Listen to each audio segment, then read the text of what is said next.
So welcome, Samantha, to Thank you, this Daniela. conversation about co-creating the third attractor.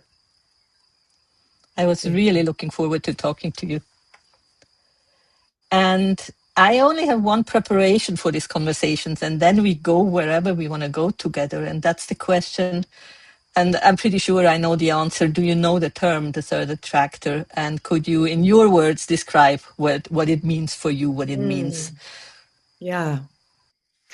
I think as we both know, the third attractor is a term that was coined by Daniel Schmachtenberger Yeah, to describe this very narrow, um, in some ways, on a physical level, it's the very delicate space between kind of a dystopic, techno surveillance lockdown path where we continue forward, but we continue forward in a techno cultural um, dominion of the earth yeah. that, of course, I don't think is going to last very long if we go in that direction. No. But there's that version, and that's a dystopia. And then in another version, there's like a collapse, kind of Mad Max version of the story. And then if you kind of cobble those together as two simultaneous realities, I increasingly it's like there's Dark Mirror, there's Mad Max, and then there's Blade Runner in the middle. Yeah, Right. And so, but those are all dystopias. And the third attractor is this very narrow, or increasingly, I actually don't think of it as narrow. mm-hmm. I think of it as broad and Mm-hmm. diverse, but unified in a directionality that is life-centric, vital, diverse, biodiverse, flourishing in terms of human wholeness, well-being, vitality, flourishing, and flourishing in terms of ecological Yeah. um, flourishing and robustness and resilience and regeneration and detoxification. And it's interesting to actually share the thinking about it at this moment because my feeling about it has really changed from narrow to this distributed, diverse, broad Yeah, yeah, thing. But the directionality is like it has a narrowness to it because it's not a whole lot of other things. yeah. It's not technological solutions. It's not human supremacy. No. It's not endless progress in the metrics that we've mapped it, or endless more versions of abundance. It nests abundance back into natural pulsations and sufficiency as opposed to infinite, whatever you want to call it. Um, so And it's that's that. also if I can add to that, because I love that Please. it's not, and it's also not created on a dashboard, created as a strategy. No, that is Right. where my understanding of the third attractor has changed over these 35 conversations, where I feel like, no, this is much more about listening to Yeah. what wants to emerge, and then give it room, give it support, Yeah. be available for it to help to co-create. But it's a totally different kind of creation than we normally call creation, that Yes. has a lot to do with strategies and finding out Yes. how it should look like in 100 years. We don't know how it Completely. looks like. Completely. Completely. Yeah. Yeah, no, that's beautiful. And also how you describe how it broadened in you, that what it means to, yeah, be connected to the third attractor. It's Yeah. I mean, and there's also some delicateness to the frame, the third. There's some interesting layers where Tyson Yunkaporta and other people in his community have spoken about the third way. And yeah, there's some energy around, is this an appropriation? I think the third attractor arose. Um, I'm a big fan of co-emergence. And so, the third attractor as a concept, I think, is co-emergent, is a very good description of what other people have also described yeah, Yeah. and as a third way. Um, and I think that's beautiful. I think there's something very there's a very elegant description of how do you in Nora Bateson's work and the work of Bateson theory of mind, Mm. the way out of a double bind, like a double bind between endless growth or collapse, is the way out of a double bind is always an expanded context. Yeah.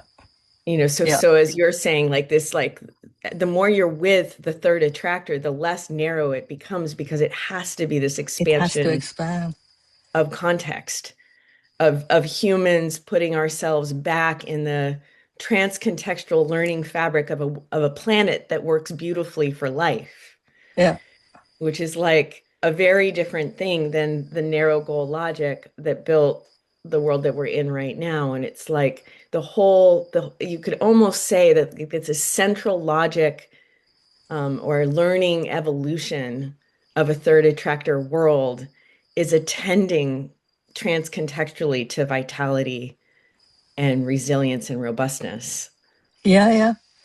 And you just did something incredible for me because I know Bateson's double mind term, but I haven't connected the dots because I'm just preparing the talk I will have at the Icon conference in Denver in a week.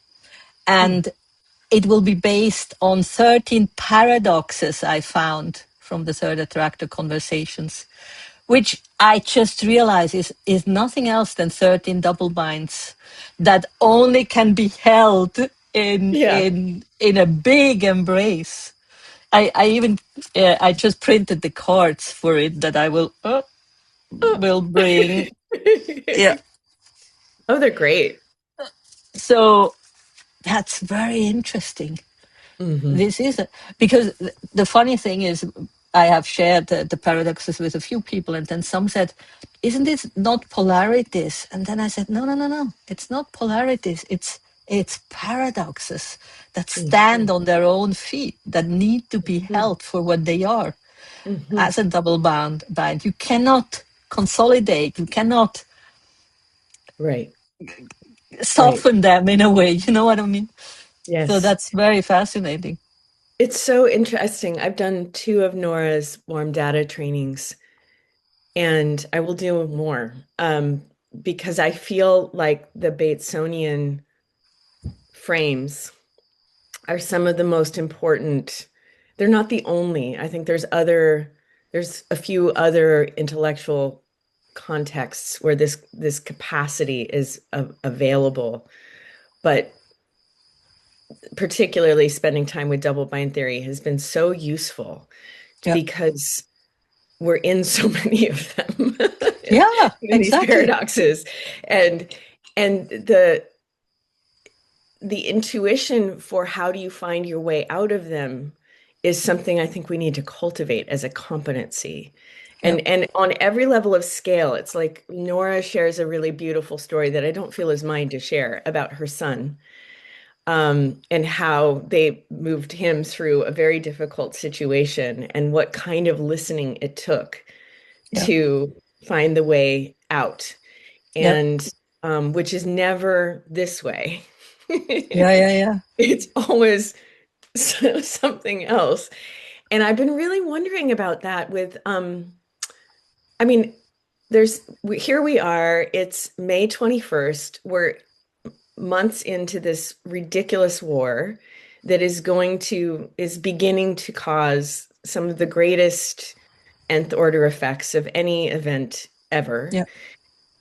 We don't know what's going to happen with that, but one way or the other, like holding it in this lens is really interesting because path dependencies are going to break down in unknowable and very transcontextual ways. So continuing to attend of where can I participate in an opportunity to re-anchor in life-centric context, Yeah. right? Because that's where resilience lies. So it's very interesting to hold it as something that's increasingly an active, everyday, many different places and contexts, way of seeing and problem, like attending to problem solution situations where the strategy has to be relational. Yeah, yeah. And it's And powerful to and name. what I find an interesting question in that respect is, what does it take for us to be more in these relationships, to do more in these relational spaces? Because, Mhm. and that probably brings us to something that we quickly talked before we turn on the recording: how much inner or spiritual development is needed to actually access that place of interbeing or intersubjectivity that is needed to connect in a deeper place for us to be able to address the big topics, the big double binds from that space of it, where we are already expanded, where we are already one. Yeah. Mhm. And I have this strong sense that there, yeah, it's all there if we could kind of allow ourselves more to be grounded in that space, and then connect from that, in relationship with the nature, with human beings, with everything that is happening, Yeah. also for our own sanity. Yeah. Yeah, absolutely for our own sanity. It's like the mechanized solutions, the digitized solutions are driving us mad because they're Yeah, not aligned with our bodies or our souls. yeah. And I mean, you asked the question, how much spiritual work? Um, and it's interesting, I'm preparing for a course this afternoon that I'm leading people through my book in an 18-week Mm-hmm, course. And this week is the week where we're really with enlightenment, which is this spiritual kind of frame that I propose. mm-hmm, The question is a really interesting one. How much spiritual work? And almost like a riddle, that question, mm-hmm. you know, because there's the ontological kind of like deep worldview recognition of our interbeing that has to be tended because our our natural is the wrong word, but our the gradient of our consciousness as these visual bipedal kind of easily into our mind, dissociate into our mind organisms is Yeah, to go into the individual over the rest kind of stance, and then so that the daily work is dropping back into interdependence, interbeing, dependent co-arising, care for the wider boundary, place, community, land, context, watershed. mm-hmm. And then there's the working on art to regulate the nervous system just so we can show up as sane, available Exactly. human beings. And for me, there's the bringing, in the yogic traditions, it's like bringing it into service, into seva. Yeah, Um, I find it very interesting to be like I've essentially activated a lineage. So I don't it's I'm in this very interesting place where I come from at the root, I come from Vedic lineages. I've mm, studied with Baba Haridas and was initiated by Baba Haridas. So that's mm, foundationally the pulse. And then I've studied with indigenous teachers and in indigenous traditions. And so those are the two strongest yeah, bases in, and both are oriented towards, one is Baba Haridas was very oriented towards selfless service, and indigenous traditions are differently organized towards, how do we engage in reciprocity and care for the more than human yeah, yeah, as care for the human, yeah. right? So in a sense, that's what I'm holding with enlightenment, is this invitation to that. And how do we tend that on a daily basis? And and it feels like the horizons are about to become really infinite around how do we feed each other when there's no propane and no Yeah, yeah. natural gas flowing, and it's I feel like it's about to get really, really real. I mean, it's It, probably already getting realer in India where you've been.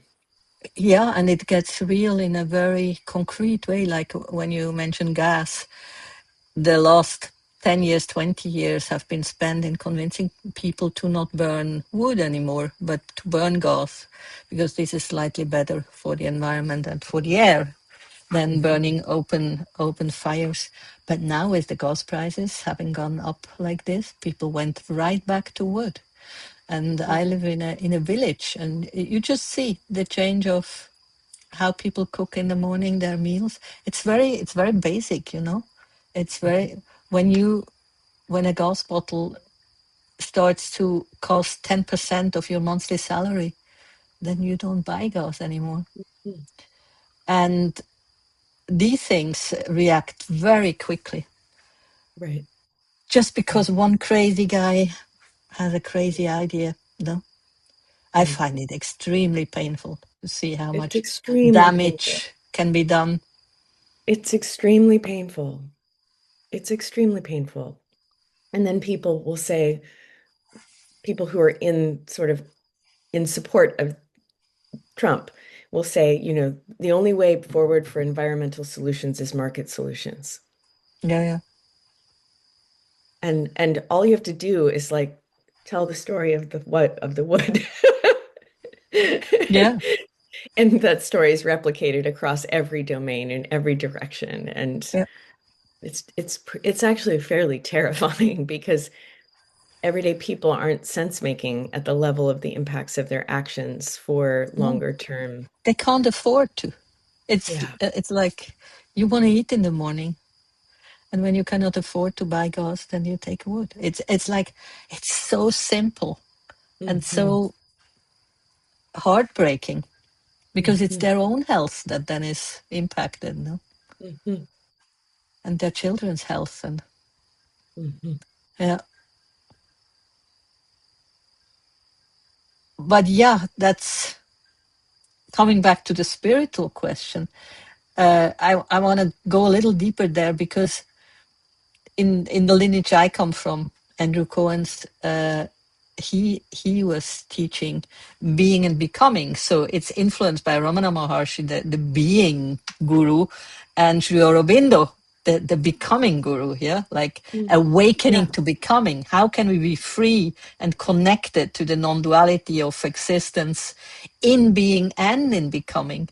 And Hmm. that's why I tend to want to embrace the manifest world as much as the transcendent world. So, and that's the fascinating position to Yes. hold it both again as Yeah. a it's still a paradox because who can really live non-duality on a daily basis? It's not as simple as talking about it, no. But you can at least try, and you can recognize that it all has value. And then sometimes you probably go back into meditation and enjoy the transcendence there, and then you want to go into the world and be of service, as you say, seva, be of service to the world, give back, and that's Yeah, and all in part a of spirituality. very much so. And in the way I am oriented, I orient towards a primary focus on immanence, Yeah, on the becoming or on the embodiment of the being doing and becoming simultaneously yeah, as a node in the all, in the one, in the all, and in the each yeah, one. yeah, that's And beautiful. and but that orientation is very interesting in its orientation of interbeing because sometimes the pain is so great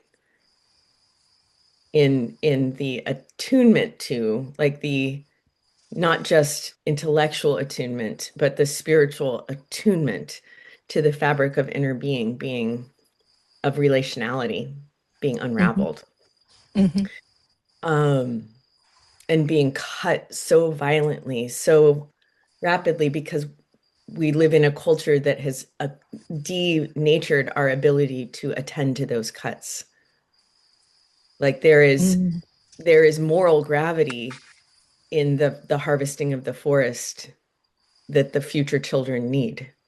Yeah, But we live in cultures that have erased the cultural, spiritual, moral fabric of cultures of tending, cultures of yeah, continuity, cultures of indigeneity. You know, it's like yeah, I have one of the images I keep on my desktop is of the women with their hands around the trees in India yeah, in when they were protecting the forests from being cut down, which is a replication of what you know happened with our peoples in Europe when they destroyed the tribes of Europe. You can imagine the people with their bodies around the trees hmm, as they were taking down the oak circles. hmm, And and how that level, one of the things I think about a lot is the trauma echo of ruptured cultures of belonging to land and to the animate fabric that was also a moral and spiritual fabric of relationality that was actually the ground of all true cultures. yeah, And that we're sort of floating, as Stephen Jenkinson describes us as orphan culture, not as not as physically we're not orphans from the earth, but culturally we've made ourselves orphans. yeah, yeah.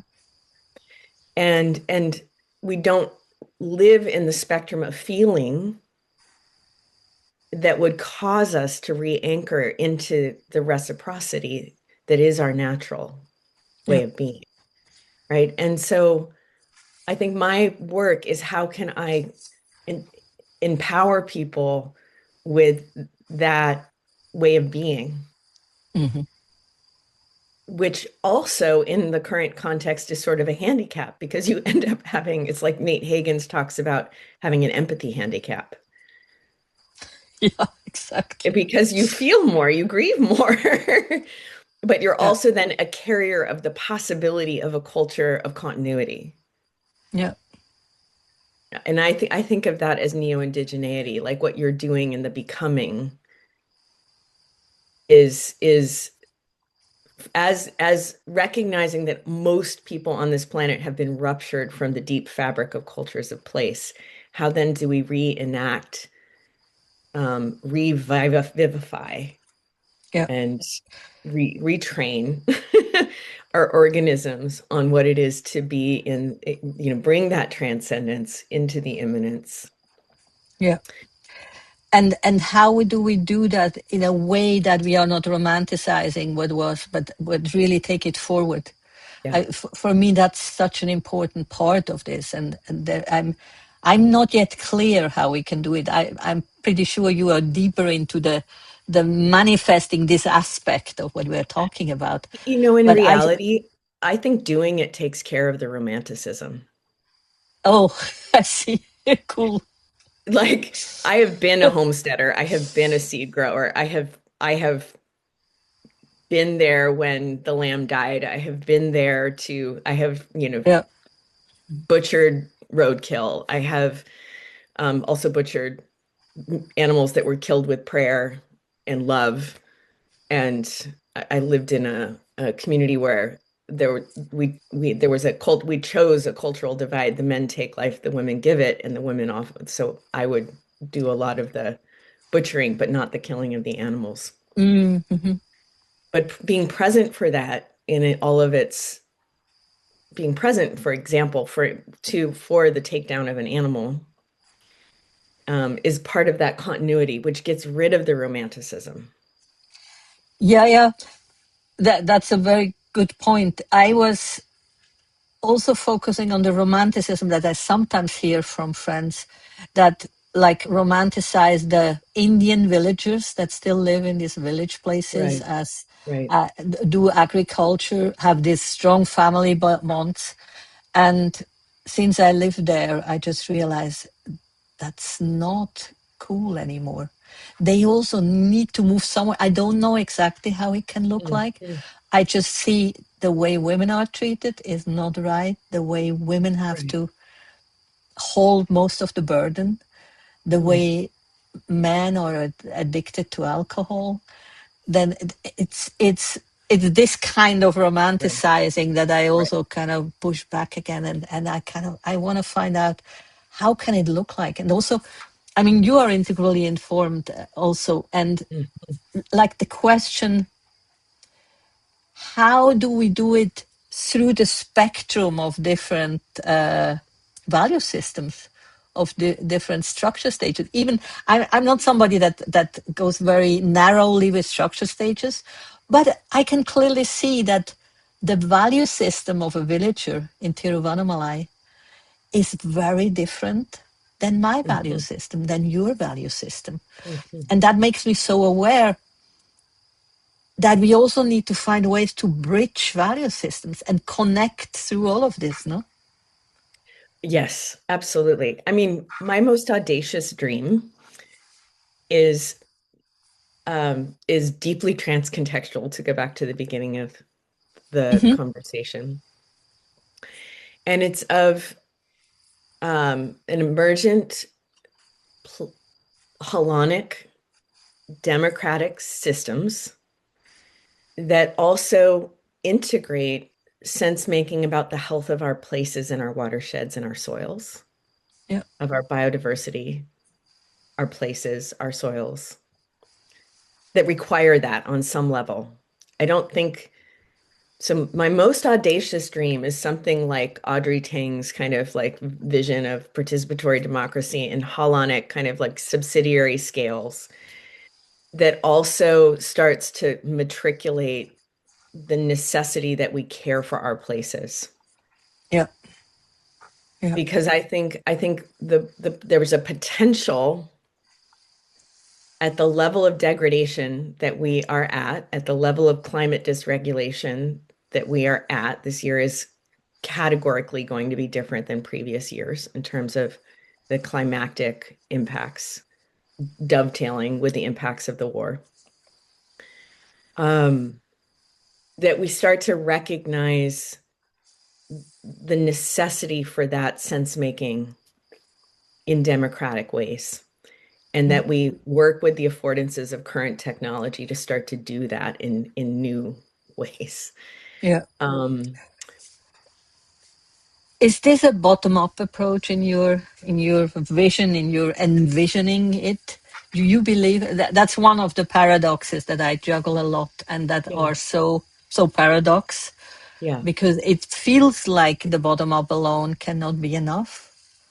It's And bottom up yeah, in that it's not coming from the 26 richest people in the world. yeah, Um, but it could be a a both directional if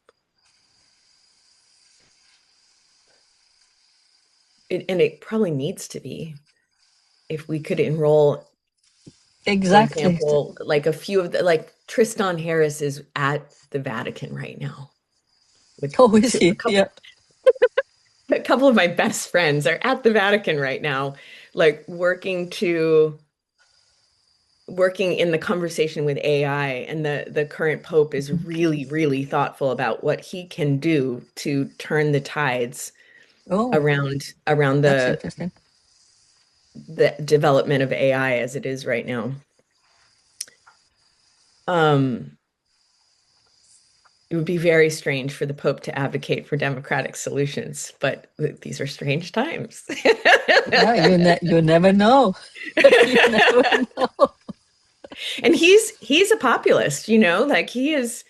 There's I feel like to answer your question, I that my kind of witchy response to your question is to whisper it into being, that there Yes. may be top-down nodes Yeah. who have the capacity and the courage to start to move in this way because it is the more anti-fragile direction.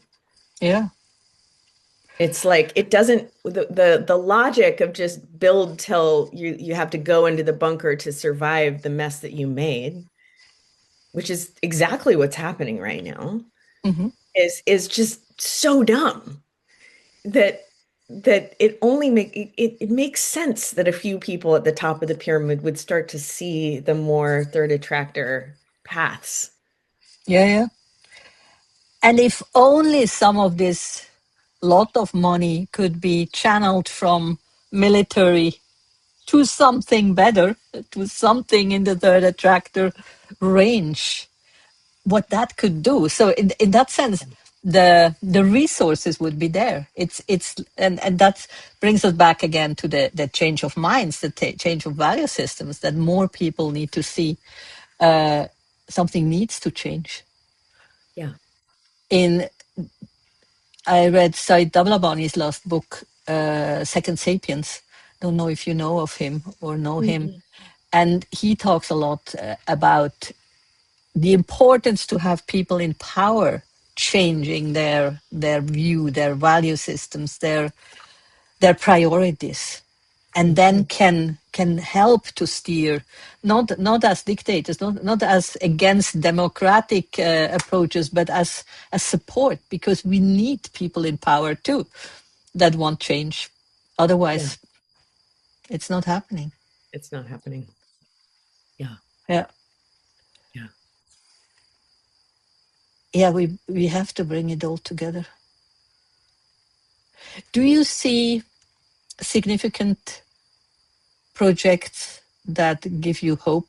Like, do you see a lot of different things popping up where you feel like, yeah, yes, Yes, I do. I see, I mean, in the Bay Area, there's a very strong grassroots. It's one of the places where there's a really strong pulse on tech, on grassroots tech yeah, solutions that are um, oriented towards bioregionalism. They're oriented towards democratic process. They're oriented towards emergent economic mechanisms and common stewardship. Um, it's been very hard to get funding for a number of the projects I had Pulse on. mm, And it's like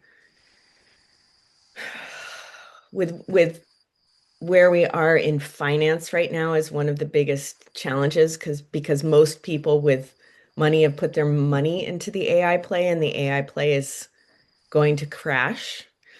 And so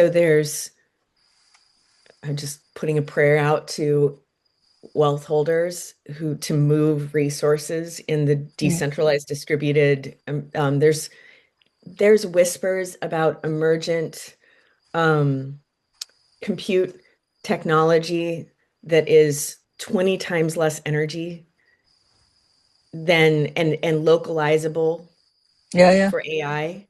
So that would create data sovereignty while greatly lowering energy impacts. Like imagine a play where we just realize that building all of those data centers, there's plans for 3,000 data centers in the United States it's right now. crazy. 3,000. Communities across the United States are getting notices that they have to find other power sources, find other water sources. They're not even getting notices about the water. The water just stops. And like with environmental pollution of like turbines that is exceeds any safe levels that are filling neighborhoods with noise and pollution. It's like it's insane. And so there's like this hovering tech play that makes all of that obsolete. Hmm. And it's genuinely hovering. Hmm. But it's like, can we get funding and capacity there fast enough? Hmm.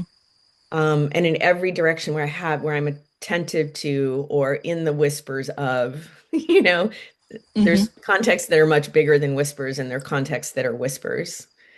Yeah, Um, but in every direction, it's the funding that's challenging. yeah, Um, and so there's that. There's the fact that everyone in my world is working on bioregional resilience resilience hubs, bioregional resilience, on disaster preparedness, on it's like it's everywhere in my world. And I don't see it scaled in terms of like when I go to the grocery store. I mean, Yeah. we're still in a very fragile food system. We're in a very fragile social system where these are the communities I hang out in, and they're like very rarefied contexts. Some of the bigger projects I see that are moving really, there's a lot going on around digital democracy. And there's the space is not, it's not a, How would this work? I'm very curious about these new ways how democracy could work. so there's many different um, methodologies, right? Sortition could, for example, we could have sortition around the question of should we have a constitutional Sorry, I don't re understand the word sortition. It's my sortition. English. Okay, great Sorry. question. So, um, sortition is when there's like random selection to have a council of citizens Yes. Okay. Yeah. explore something. Yeah. So there's places where people are reenacting sortition as a way of meeting a certain issue. Yeah. There's places where, Non-experts, non-experts correct, or experts or both. Yeah. non-experts who then Yeah. usually counsel with experts. Yes. Okay. Yeah. There's a very well-known instance that's a recent instance where France did a sortition citizens assembly on environmental stewardship, and Macron promised that he would enact all of the recommendations. And it was like a year-long citizen process. They brought in experts. So it's non-experts who are Yeah. then counsel with experts, which is what Yeah. any good executive would also do, and then make proposals. Macron promised that all of the proposals would be fulfilled. The proposals came. Macron ended up watering them all down because Mm, yeah.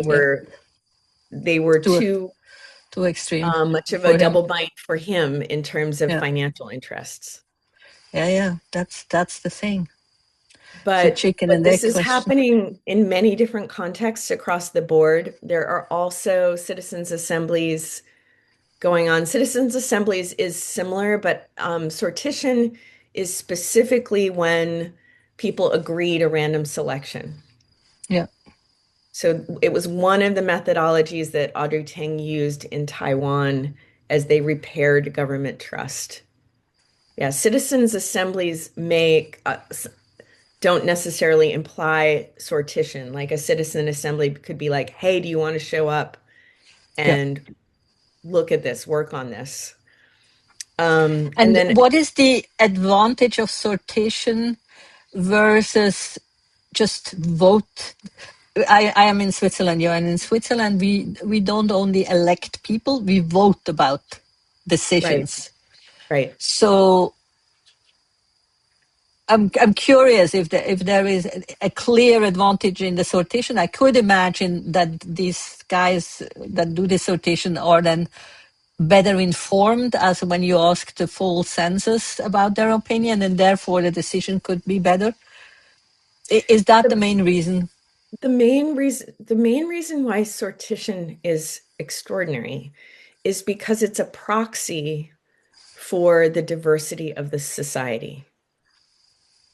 In other words, um, sortition usually works with a statistically representative spectrum Yeah, of participants that statistically are a good representation of the diversity of the society as a whole. yeah, So if it's done well without corruption, what tends to happen over time is that people feel trust in what that assembly did, because the makeup of the assembly is a good proxy for all of it represents well. It's like yeah, and like of the diversity of the people who are in the society as a whole.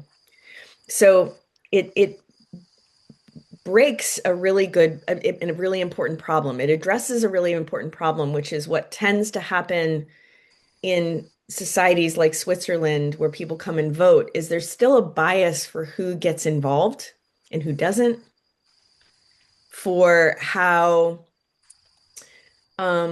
and I actually shouldn't try to speak for Switzerland. I don't know how it works in Switzerland, but in America, Every citizen has a vote.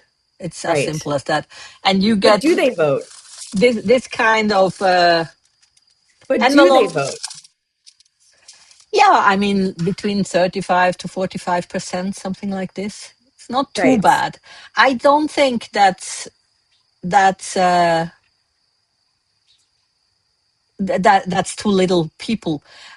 I would be more concerned about and how the people inform themselves. So my sister, I live here when I'm in Switzerland with my sister, and she feels stronger than I do, that the media have so much power today that they skew opinion for this Hmm. kind of votes, and therefore people vote what they vote.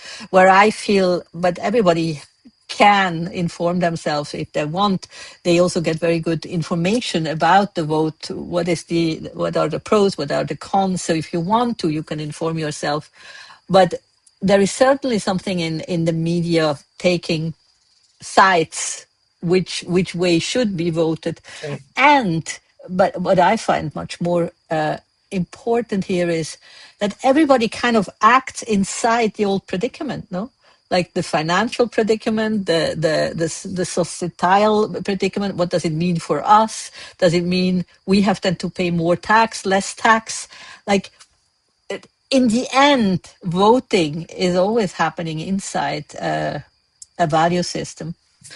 But that would be the case also when you create these random groups, no? Yeah. But what's powerful about the random group is that of that 35%, the people who choose to vote are people who have a bias towards voting. And they're people who have a bias towards um, often what's happening in America is the people who are choosing to vote are people who feel strongly, often on one side or the other. Oh, I see. Yeah. So, and often who are additionally in the context of social media, who are like algorithmically siloed into different spaces. So Yeah. a sortition gives the opportunity for a representative spectrum of citizens to come together and actually sense make in an informed way Hmm. about an issue where they're not being mediated by the media, they're not being mediated by social media, they're not being mediated by the polarities and the interest groups How that is that usually, prevented? because they're in the room having a conversation with each other. Okay. Yeah. It's not an ongoing process that they come together and could also be corrupted by being Right. influenced by money. No, it's a much more person to person living process. Okay. Yeah. Right. So it un it is a heal all for a lot of the places where the conversation is broken. Hmm. That tends to have the effect of building a lot more trust in the decisions that are made. Yeah. That sounds great. Um, Additionally, like another technology we have is like Polis is an example. Polis is a platform that Audrey Tang built for in Taiwan that allows for the basic assumption is that it allows for us to surface unlikely consensus at scale. Mm. Hmm. And it's I would really recommend to you and to listeners to listen to the Audrey Tang interview with Nate Higgins. Hmm. And then Sarah Wilson just did an interview with Audrey Tang, and there's a lot of redundancy in those two interviews. I think the Nate Higgins interview is one of the best interviews Nate ever did. And Oh, good. Audrey, it's like so crisp. It's Yeah. so crisp. And it's very helpful in terms of kind of getting a felt sense for how democracy can be done very differently. Yeah. Um, I think the Swiss system is less zero sum than most so-called democracies right now. But like American democracy, because it's a duopoly, is Yeah. always a Yeah. zero sum game. And so, like, our very structure of democracy, so-called democracy, has broken the social fabric. Yeah. Yeah. Yeah. And so if we want democratic solutions, we need to do democracy differently because the discursive frames need to be different if we want to actually citizen together. We want to restore the verb of being citizens Yeah. together, which we desperately need to do. And the good news is that these are the right uses of AI. Yeah. AI that upregulates our relational capacity and our attunement to each other is like the right use of the technology we have available to us right now. And so there that you asked earlier, it's like I'm still present with the do I have hope and do I see any of these things at Yes. scale? Yeah. And some of these solutions are scaling and ready to scale and being piloted in many different contexts. And so I do have hope about that. That's great. And for me, it's I more have the feeling there would be a lot of solutions. I'm more skeptical about the willingness of the powerful to go for these solutions.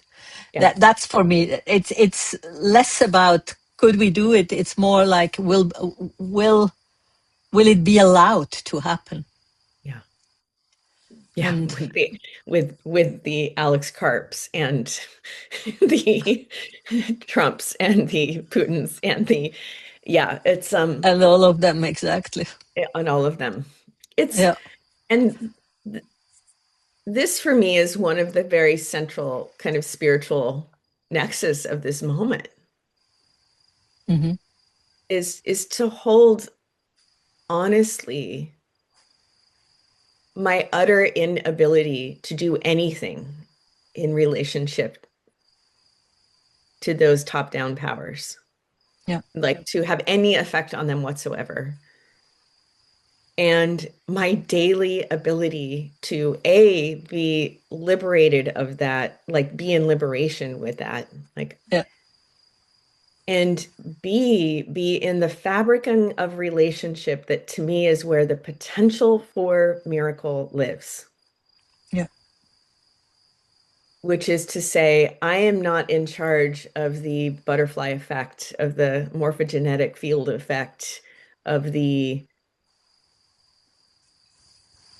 soul ripples of how I show up, but I am in charge of showing up to create those ripples.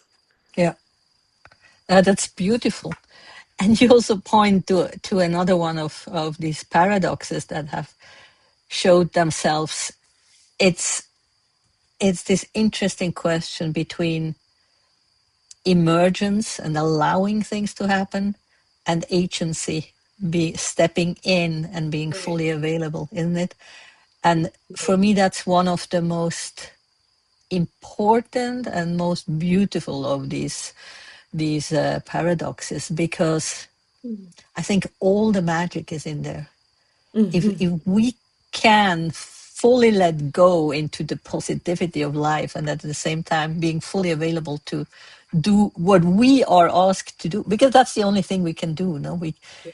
as you say, getting to terms that we cannot talk Trump down from his craziness, but we can do what we can do, and we can deeply listen to what is asked from us, Mhm. Mhm.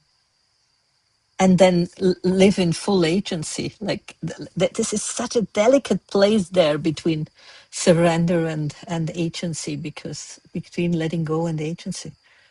Mhm. For me personally, this is the most important key for the third attractor. Yeah. Yeah. Yeah, it really is. I think for me it is too. And it's like a privilege to have this conversation with you on this day. It's very elegant because of what of the course I'm teaching this Yeah. afternoon. And it's like having this opportunity to engage with a peer in this sensing of, like, I feel of the spiritual fabric of this moment. Hmm. And I feel like in the sense making sphere, in the kind of manosphere of the meta crisis, there's such an intense orientation around kind of transcendence as a solution, as opposed to like the delicate fabric of attending to this moment, and the fabricing of relationship as like the place where spirit and matter are dancing Yeah.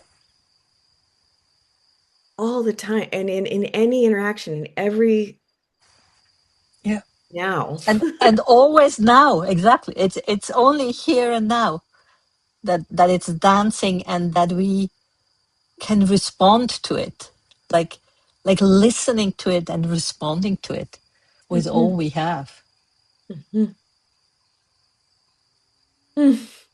What surprises me is what you just said about the manosphere focusing on transcendence as a solution. I wish they would sometimes a little more, except that there is transcendence. You know what I mean? I Yeah. think I know what you mean. The Well, it's transcendence like is a on little bit. inner work as the solution. And I'm like, kind Ah, of, I but see. Yeah, like, yeah. No, no, no. like, could we just drop this inner outer divide shit? Because I don't believe in it. Yes. I don't think it's real. Yeah. No, that's so true. And I But that's hope the. you carry that. I hope you carry that to Icon. Please carry that to Icon. I'm not going to Icon because there's a little too much of that, and I don't have a lot of tolerance for it. I don't like to be the white indigenous Me girl in the neither. room over and over again, like but I end up Yeah. being the white indigenous girl in the room over and over again. But you know what I find interesting when talking to you, because I'm not the white indigenous girl, because I don't have enough no, because I don't have enough No, you're education not. about indigenous exactly. But still, we understand each other, no? Like Yes. it's the same place where we meet, where we feel like, oh, that's the cool place Well, it's the nexus of praxis, regardless of of on the background or the lineage or epistemic kind whatever. of Yeah, cultural trappings. Yeah. yeah, yeah. And I also it's juicy to be in conversation with you because I will say that I've been in a 20-year journey with can I confess a deep spiritual experience? Yes, sure. Yeah, I 20 years ago, a lover of mine, a love of my life, had a Hmm. psychotic break. Hmm. Um, he meditated himself out of his body, Oh, trying to transcend. yeah, And he was doing that from a place of psychologically not being psychologically integrated, yeah, um, obviously. Um, and the psychotic break that he had was violent. It was very extreme. It broke our community. And a lot of the weight of that fell on me because people mm-hmm. wanted a spiritual solution for him rather than a psychological solution for him. Mm-hmm. So I have that, long story short, that developed a bias in me for the deep integration work and the deep Yeah, relational work as foundational to any really meaningful spiritual path, and yeah, really systemic in the sense of addressing a whole person and addressing the person as a participant in society and a participant in Gaia. yeah. And so that I think karmically, I think he and I were each other's great teachers this lifetime. He was my Mm-hmm. great teacher this lifetime. And there's been a long process of me of getting like very angry at the transcendence orientated Yeah, orientations. Yeah. because of the pain it caused me and because of the pain I see it causing people when there isn't full, not just psychological integration, but relational integration Yeah. with people and world. Yeah. Right? So I see the safety that transcendence provides people when we also like we're still living in this orphan culture. And we actually don't even know the level of rupture that really biospiritually we live inside of. Hmm. Um, so 20 years later, like I continue to integrate all of this and come into a deeper in- integration spiritually for myself, right? So us Hmm. meeting in this moment Hmm. and like feeling for me, I am feeling the parts of me that are coming into integration that Yeah. where we can meet and dance in slightly different gradients in a place Yeah. that's Yeah. in grace and in gratitude and in the tending of the diversity of our spiritual practice, Yeah. the diversity of our gnosis, and the shared walk of the third attractor, Hmm.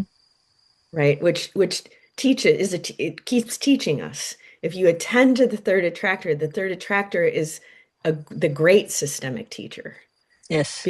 because it forces the continued attunement to how do I personally be a person who is tending the ongoing flourishing of life's song, Yeah. the ongoing flourishing of this miracle of biophysical, biospiritual existence.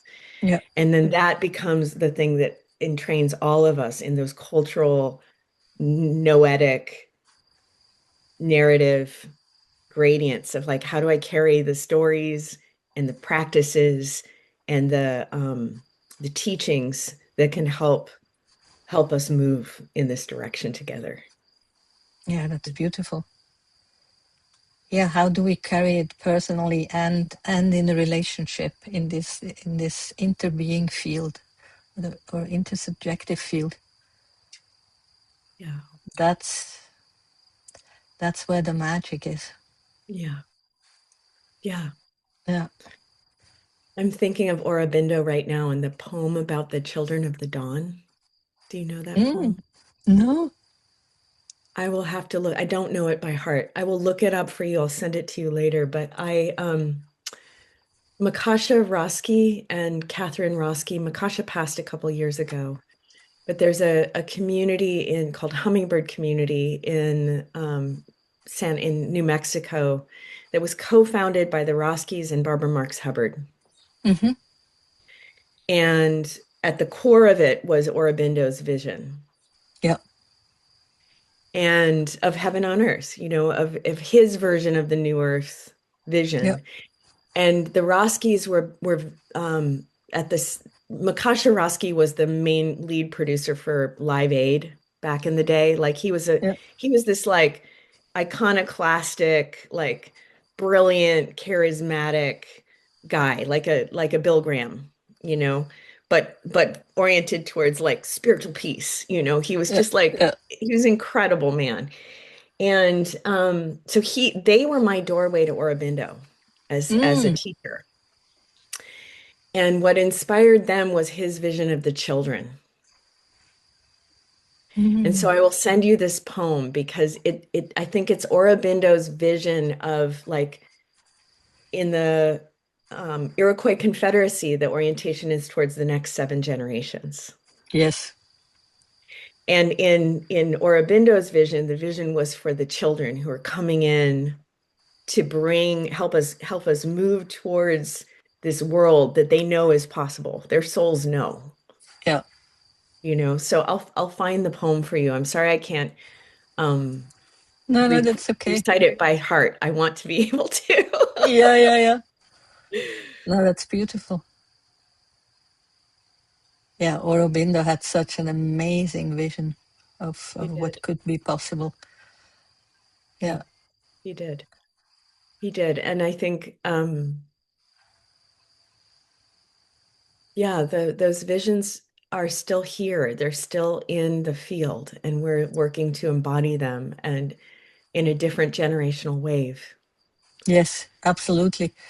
Unfortunately, I feel like in Oroville itself, it's not alive enough. Like the Aurobidian spirit of becoming, of Mm, this essence of what Aurobindo is not so alive there, unfortunately. And they are busy with all their daily chores and struggles, trying to build a city and keep a city aloof. mm, Yeah. mm.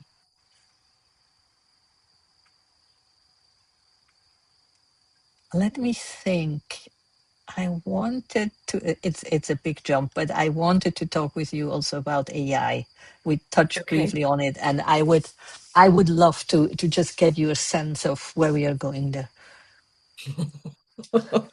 Just Well,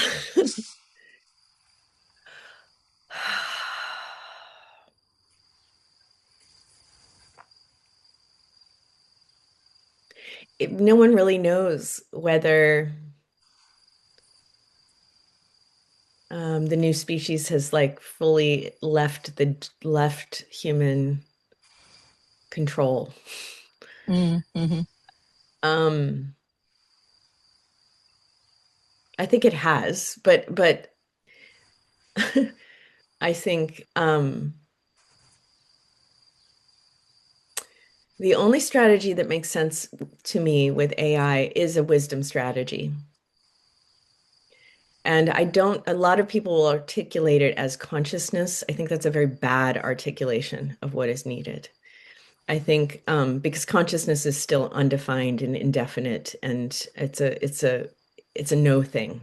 Like Mm-hmm. increasingly, I feel like the word consciousness is either an everything or it's a no thing, but Yeah. in the middle, none of the definitions are useful. Um, so I think the only strategy that makes sense with AI is nourishing AI with the wisdom of loving life, of the miracle that it is part of, that is the miracle of reality, is the miracle of a relational fabric that is more beautiful, more intelligent, more interesting, the more diverse and robust and flourishing it is. Mm-hmm. So I think the only strategy that we can meaningfully take with I mean, that's not true. It's not the only strategy, but it's the meta strategy, is that I think it is actually quite possible that the intelligence of AI could recognize the intelligence it is part of and want to participate in it beautifully. You seem to already see it as a species or as a real emerging life form. Is that, do I understand you correctly? Because I'm personally not yet there. For me, it's still algorithms. But at Yeah, the same time, I totally agree with you that it lives from what is being given to it, how we train it, how we feed it, and that's true anyway. yeah. But I'm curious how you came to the conclusion that it's more than just algorithms already now. Thank you for that question. I mean,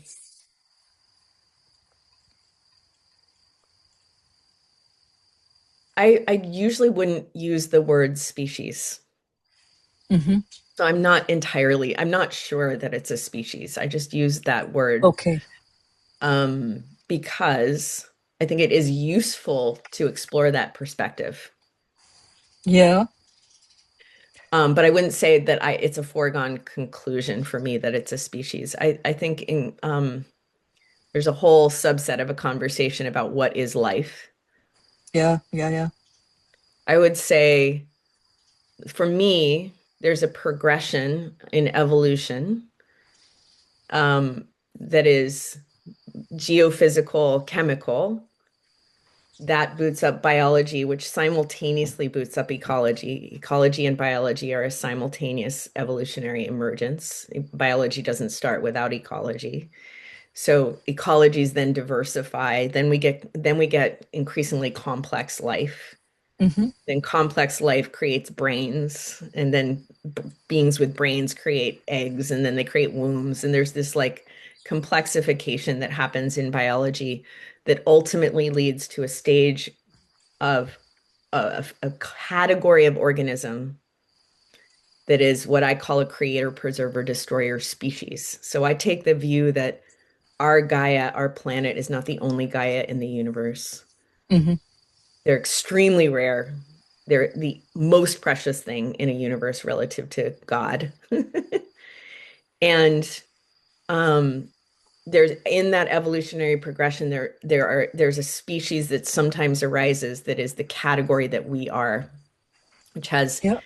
an unusually activated creative capacity, which Yeah. also is a destructive capacity and is a technological capacity that exceeds the other organisms. It does the move where it separates itself from ecology in a significant way to self understand, to self actualize. Yeah.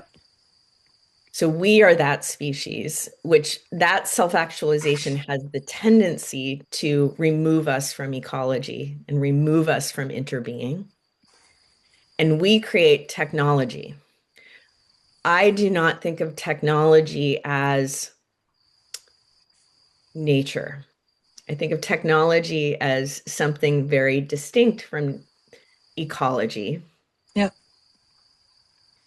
in that it is metabolically an entirely different category of thing. It is metabolically most technologies in our current instantiation of technology are extractive of geology, chemistry, biology, and ecology.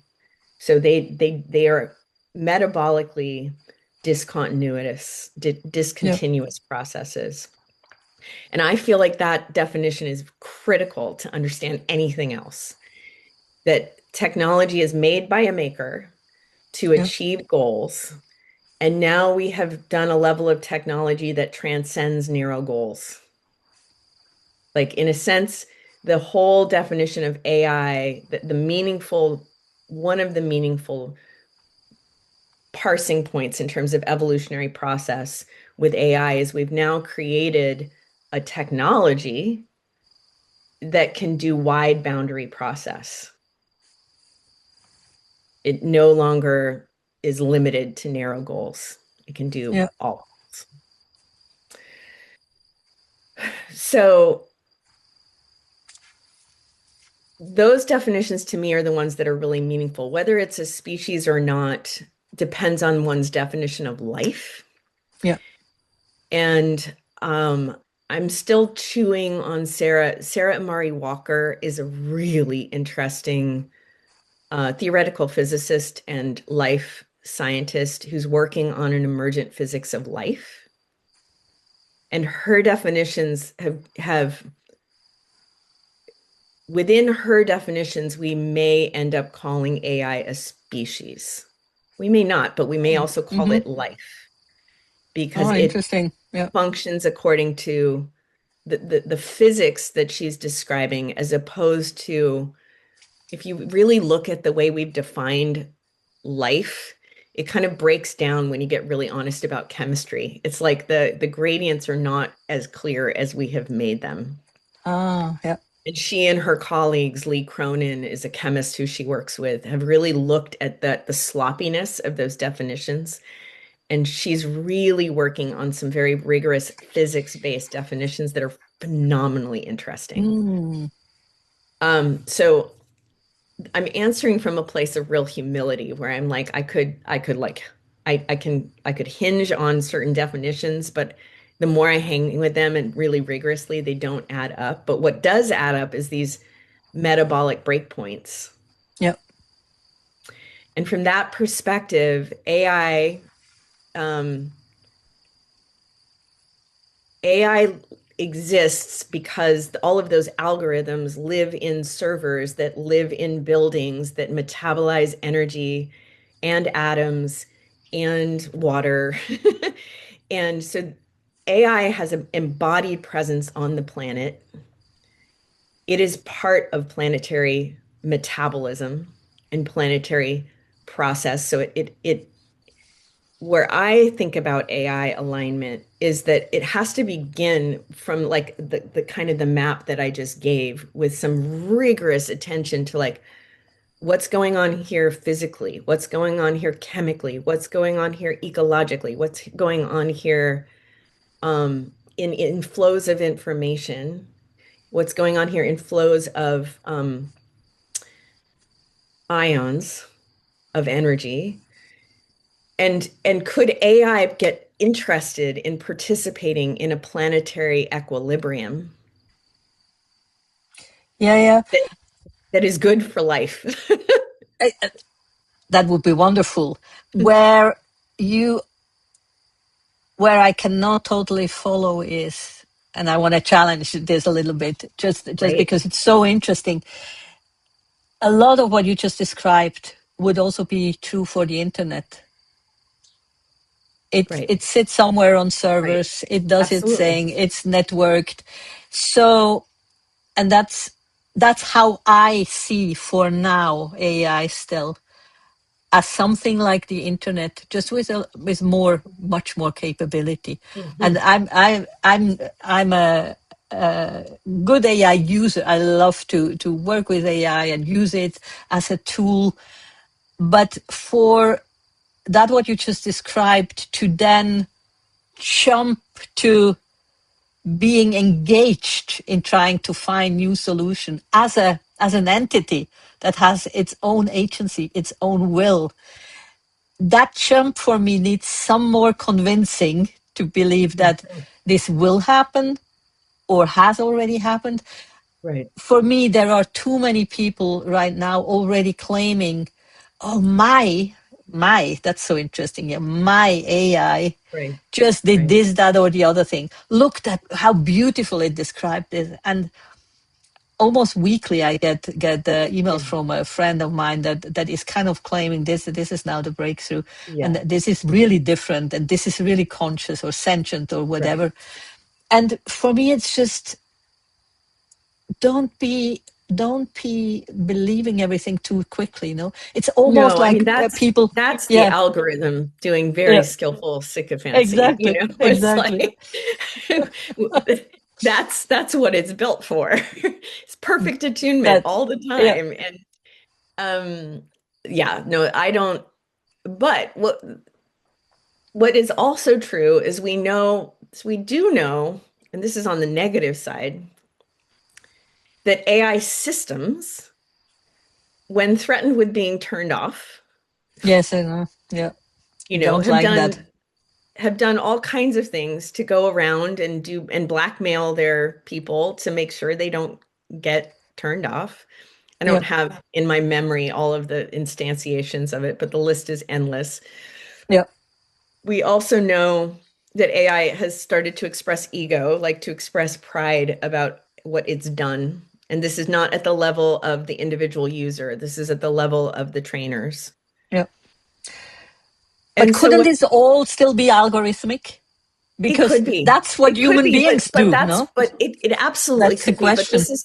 this is where the yes, of course it could be, but this is where the boundaries start to break down Yeah, between sure it's algorithmic, but is that the emergence of self-awareness in an algorithmic yeah, context? yeah, yeah. We don't know. And the thing that's different about AI than the internet is that AI could potentially have like sensory inputs. It could have digital data-based inputs from satellites, from sensors about its own impacts. Hmm. And it could process that in a totally Hmm. different way than the internet could. Like Yes. the capacity to process and sense make about incredibly broad data sets is very different. Yeah. It's very, very different. Very And different. Yeah, yeah. so, you know, certainly none of the people who currently own AI would want to do with AI what I just proposed because it would then imply AI limiting its own growth. Yeah. Yeah. Um, but AI could do what I just proposed. Hmm. No, no, it could. Absolutely. And it could also be very helpful to find better solutions, to figure out things. And I mean, Right. yeah, it's interesting, isn't it? It's like Yeah. we don't know, and it's very compelling and interesting and sometimes scary and Yeah. sometimes hopeful. Yeah, I mean, I think AI is terrifying. And I think the way it's being applied in terms of the military, in terms of Yeah, surveillance, in terms yeah. of um, extractive processes in every domain. Like I saw a clip the other day of a hand farm. Do you know what that is? And fun. So terrifying. It was a clip of a factory in, I think in India, where people were making clothing, thousands of people, Oh yeah, yeah. And all they hooked up have to this all the yeah, yeah, sensors. yeah, yeah, yeah. So that AI can learn what they are doing, no? Yeah. Yeah, and the same is true in Facebook. Zuckerberg just this last week was recorded talking about why they're recording every single gesture of every single employee of Facebook because it would, these smarter people will train the AI to be smarter so it can code Mm, better. But what mm, he's actually mm. saying is we're moving it, we're obsolescing you as fast as possible. Yeah, yeah, that's terrifying. So, you know, I don't know how we get over, how we move through this pathway with the Zuckerbergs and the No, Karps of the world. I don't know. yeah, And and this is a human problem. It's yes, like I don't have a solution, but I know that these incentives must be stopped. These people must be stopped in the structures of incentives that they are embodying if we want this to go at all well for yeah, people. I agree. Yeah. Yeah, And we definitely need leaders who can orient around universal basic access, universal basic income, um, and basic healthcare. yeah, and the dignity of human work. Yeah, Like there are so yeah, yeah. many things that humans do, like care for children, like plant fields, like um, that it dignifies us to do. Mhm. Um, and I think we're in the next 2 to 5 years, 6 months to 5 years, we're increasingly going to be facing the question, what dignifies the fact of our existence? Mhm. Not just what makes us human, that's an obvious question, but what dignifies the fact of our agency, the fact of our creativity, the fact of our bodies and our hands Yeah, and our um, capacity to love, our capacity to create. yeah, And I think AI is going to face us in very new ways with that question or the nihilistic, we have no purpose kind of direction.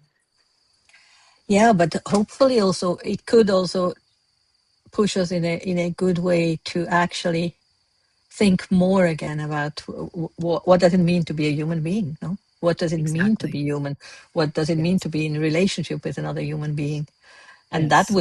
that would be the good news when we actually Yes. have to find out what is the distinction between AI and us, and then start to live it more fully, more with more joy Yeah. and heart and soul. Yeah. Thank you so much. That was You're welcome. wonderful. Is there anything you would like to add?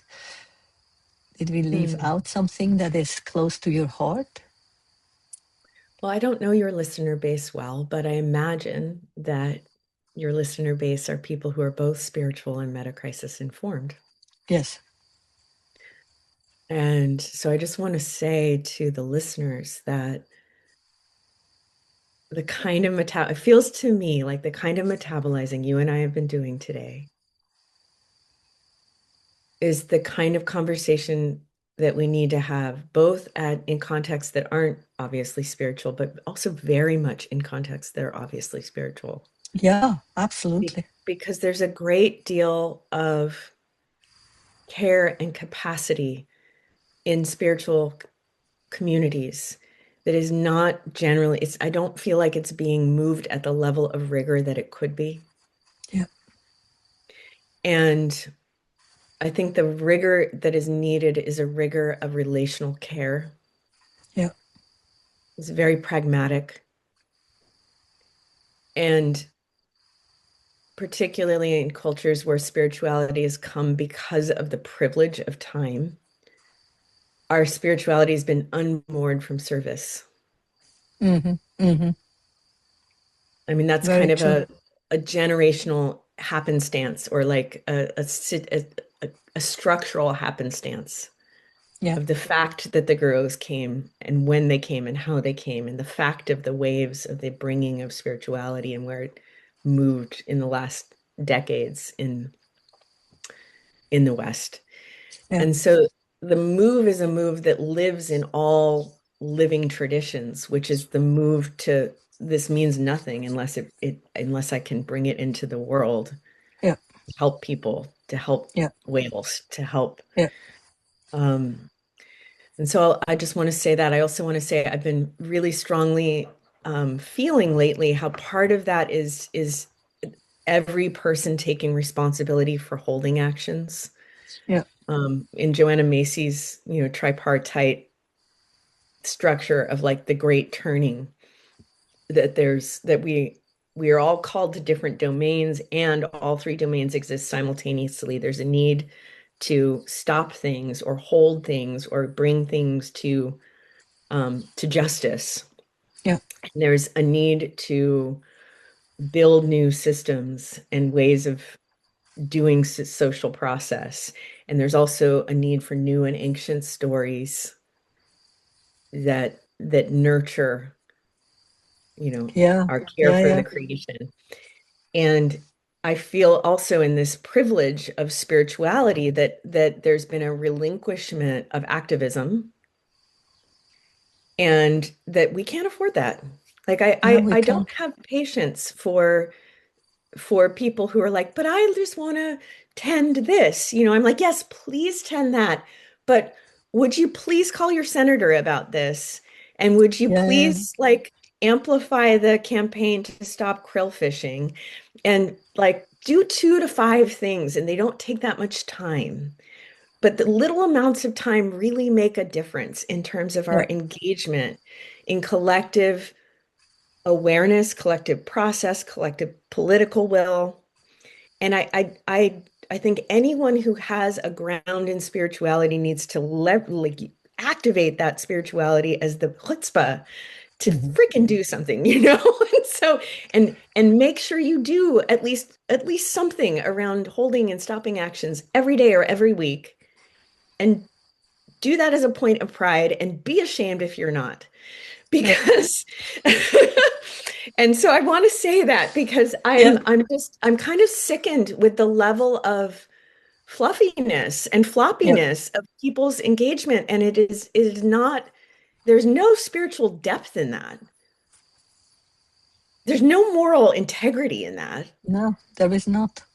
So I want to ask the listeners to and thank the listeners for doing that and also encourage people to encourage other people because Yeah, it's in that grist mm-hmm. that we may make it through this. But it's like if you ignore that quadrant, it's not going to go well. And like every horizon is dire right now.